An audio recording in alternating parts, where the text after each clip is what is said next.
વિછિયા પીજીવીસીએલની બેદરકારી વરસાદ પહેલા દરેક રિપેરિંગની કામગીરી કરવાની હોય, મોન્સૂન કામગીરી કરવાની હોય, પરંતુ કામગીરી ન કરવાથી વરસાદ શરૂ થતાં જ અનેક ગામડાના ફીડર બંધ છે. ખેતીવાડી ફીડર બંધ છે. ટાઈમસર રિપેરિંગ થતા નથી. વિછિયા પીજીવીસીએલની ઓફિસે ટાઈમસર કમ્પ્લેન કરવાનો ફોન ઉપાડવામાં આવતો નથી. નબળી કામગીરીના લીધે થોડું પવન આવતા જ થાંભલા પડી જાય છે અને પછી અનેક પ્રકારના ફોલ્ટ સર્જાય છે. તો ખેડૂત સેવા સંગઠન ગુજરાતના માધ્યમથી વિછિયા પીજીવીસીએલને જાણ કરવાની તમારી પાસે માણસો નથી કે પછી સાધનો નથી કે પછી અધિકારી નથી. કયા કારણોસર ખેડૂતો અને ગામડાઓના લોકોને ભોગવવું પડે છે? ચાર દિવસથી લાઇટ નથી. ખેડૂતની ખેતીવાડીની અને ગામડાની યુદ્ધના ધોરણે દરેક ગામડા અને વાડીની લાઇટ શરૂ કરવામાં આવે તેવી માંગ ઉઠી છે. સંગઠનના માધ્યમથી આજે વરસાદ 15 તારીખના રોજ રાત્રિના વરસાદ થયો.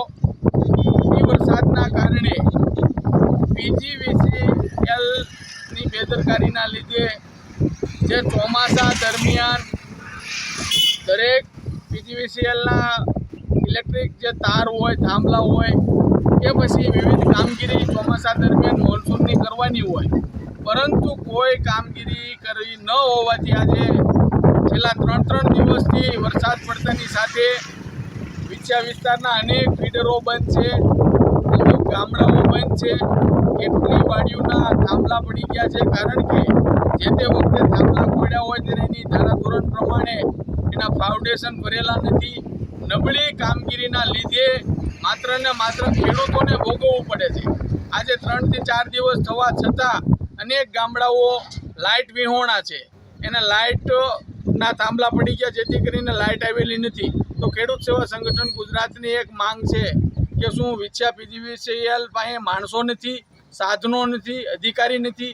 કયા કારણોસર ટાઈમસર લાઇટ આવતી નથી? લાઇટ આવે તો નકરા ઝટકા આવે, અવારનવાર ટ્રિપિંગ આવે. કોઈ પણ પ્રકારની કામગીરીની અંદર નિષ્ઠાથી કામગીરી કરવામાં આવતી નથી. માત્ર ને માત્ર ભ્રષ્ટાચાર.